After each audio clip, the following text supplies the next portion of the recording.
Hello, good evening, and welcome. I'm John Lazarus with Stories Matter and D&E Publishing. If you've ever seen someone drive down the street with a beautiful luxury car, or seen an unattractive person arm in arm with a woman who's obviously a high-class prostitute, you've probably dreamed about starting your own business. Lots of authors like the idea of being their own boss. After all, when you're a writer, you get to boss your characters around.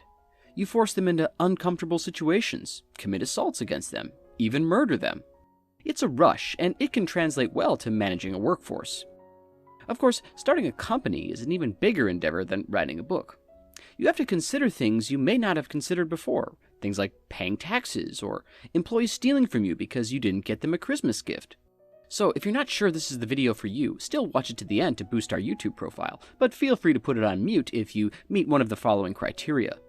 1. You only want to publish one book in your lifetime, just to prove to your bitch ex-spouse that you aren't a complete failure. 2.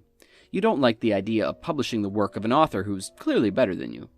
3. You think everyone should be paid a fair wage, regardless of their work ethic or personal attitude toward you and the way you dress. Before we start, a quick legal disclaimer. This advice is not coming from a legal professional, and any potential business ventures should abide by local laws and fire safety codes.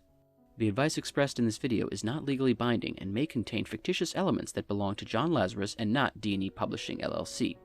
By listening to this disclaimer, you are absolving D&E Publishing LLC of any wrongdoing or civil liability relating to workplace safety, including mixing and storage of dangerous chemicals, building evacuation preparedness, and electrocution.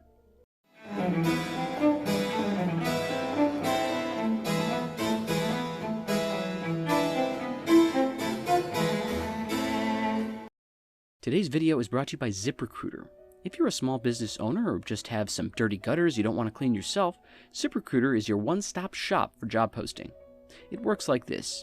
You tell us your needs as an employer, and we send your job post to hundreds of job boards, websites, social media pages, and, depending on your budget, even the bulletin boards at courthouses and AA meeting sites where people are really desperate. With our streamlined algorithms, we can tailor a candidate list that perfectly fits your hiring needs. Visit ZipRecruiter.com for more information.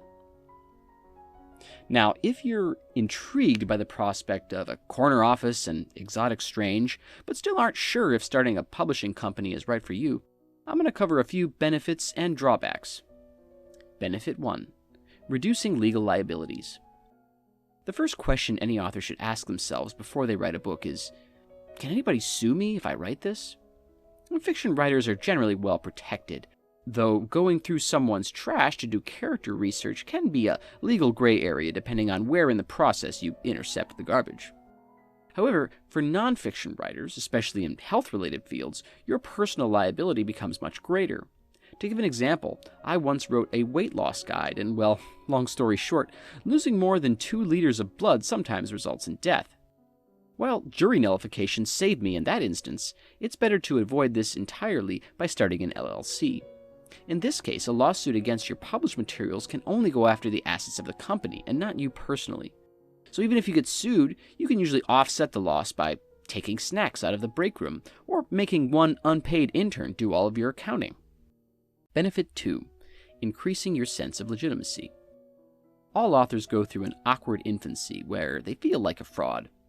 Most of you probably told a potential sex partner at a party that you're an author, but once you clarified that you're self-published, that person either walked away, laughed in your face, or banged your slightly more attractive best friend.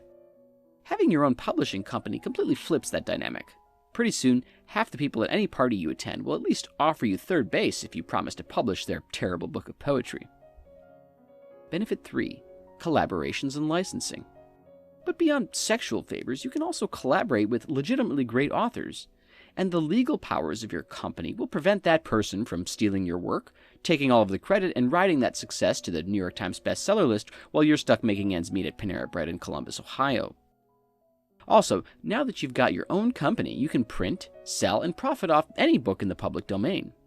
And while I may have overestimated the general public's demand for James Fenimore Cooper, you could potentially make money without doing anything at all. Now, let's look at the drawbacks of creating your own publishing company. Drawback 1. Startup costs and expenses. When I first started D&E Publishing in 2011, it was a great time to be a small business owner. Because of the housing crash, property was cheap. but the cost can sneak up on you. Things like fire extinguishers, printing costs for building maps that reveal evacuation routes, the dozens of extension cords you'll need to plug all of your computers into the same outlet. That stuff adds up. Drawback 2. Managing employee conflicts. Most businesses ensure worker compliance through sheer apathy. Employees having absolutely no investment in the success of their company means people put in the bare minimum, but in general, they don't actively try to sabotage the company. A publishing company is a different story. You'll be working with lots of creative types in your company: authors, editors, graphic artists, advertisers. These types of people strongly value their labor, which is generally bad for business. At the start, it seemed D&E Publishing could hardly go a month without an artist punching a prospective author in the mouth for rejecting their cover design. I even had to stop having office birthday parties because people kept being poisoned. It took me several years to learn that the anarchy that such an environment breeds requires the boss to rule with an iron fist and closely monitor employee conversations to ensure peace and harmony. But this kind of business authoritarianism is not for everyone. Drawback 3. Workplace accidents are more common than you might think. Fans of the channel will know that D&E Publishing's first office went up in flames in 2021 due to siphoning electricity from a nearby building. Thankfully, the courts decided that no one could possibly be that negligent, and it was clear that my former business partner did it as an elaborate way to commit suicide, so fire insurance covered the loss. But even if you are protected by the law, workplace accidents generally aren't great for morale or productivity. I had 3 editors need to go on leave because of an uneven staircase, and 2 others needed maternity leave because of a faulty toilet seat. In a literary landscape where book trends come and go in the snap of a finger, you can't fall behind. That's all for today. Please don't forget to like and subscribe. Next time on Stories Matter. To write from the perspective of a paraplegic, I had to become one. Book reviews are a lot like tits. Even the fake ones are worth it. Are you sure you can afford to take that risk?